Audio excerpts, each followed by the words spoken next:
مورخ اسلام حضرت مولانا علامہ ضیاء الرحمن فاروقی شہید رحمت اللہ تعالی علیہ نے فرمایا تھا،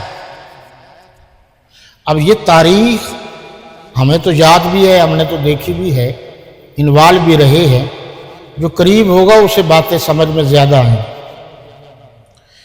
کہا کہ مولانا حق نواز جھنگوی شہید نے پبلک میں، میدان میں کام کیا، ہم بیوروکریٹس میں کریں، ہمارے والے بیوروکریٹ بنتے تو نہیں ہیں، تو جاؤ تو صحیح، رابطہ تو رکھو۔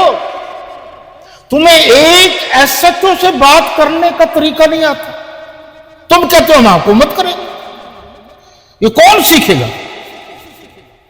آپ اپنا موقف ایک اعلیٰ افسر کو سمجھا تو سکے نا، آپ میں اتنی صلاحیت تو ہو نا کہ ہمارا یہ موقف ہے۔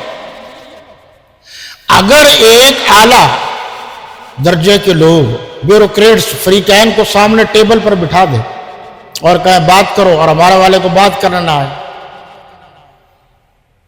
تو جناب بات کرنے سیکھو، دشمن سے مقابلہ کرنا ہے تو ناراض نہ ہونا۔ وضو کر کے جمعے والے دن مسجد میں جا رہے ہو اور راستے میں کتا مل جائے تو پھر دم درود نہیں کیا کرتے، اس کو ڈنڈا مارا کرتے۔ ہر جگہ عقلی نقلی دلائل نہیں چلتے، بصیرت و بصارت سے کام لو۔ جس سطح کے لوگوں کے آپ درمیان میں بیٹھے ہیں، آپ کو پتہ ہونا چاہیے اس کی تعلیمی قابلیت اور صلاحیت کتنی ہے، اس حساب سے دشمن کو جواب دو۔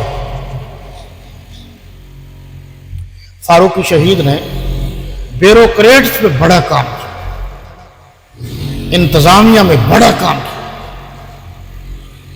لٹریچر بھی مہیا کیا، بات چیت بھی کی، ذہن بھی بنایا، اور آج تک بنا ہوا ہے۔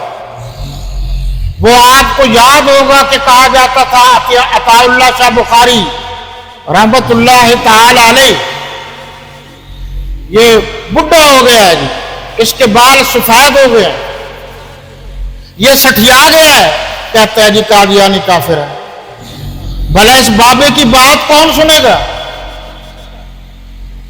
تو انہوں نے فرمایا تھا کہ میں نوجوانوں کے دلوں میں ختم نبوت کا بمب فٹ کر کے جا رہا ہوں، ایک وقت آئے گا کہ اس ملک میں قادیانیوں کو قانونی طور پر کافر قرار دیا جائے گا۔ تحریکیں ایک دن میں کامیاب نہیں ہوتی۔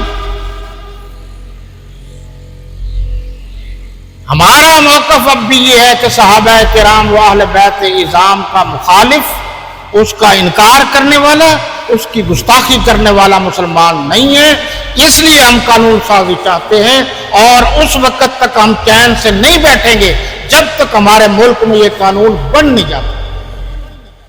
عارف علوی صاحب سابقہ صدر پاکستان نے ڈنڈی ماری ہے، دیکھیں گے کب تک ڈنڈی چلتی ہے، سچ سچ ہے، جھوٹ جھوٹ ہے۔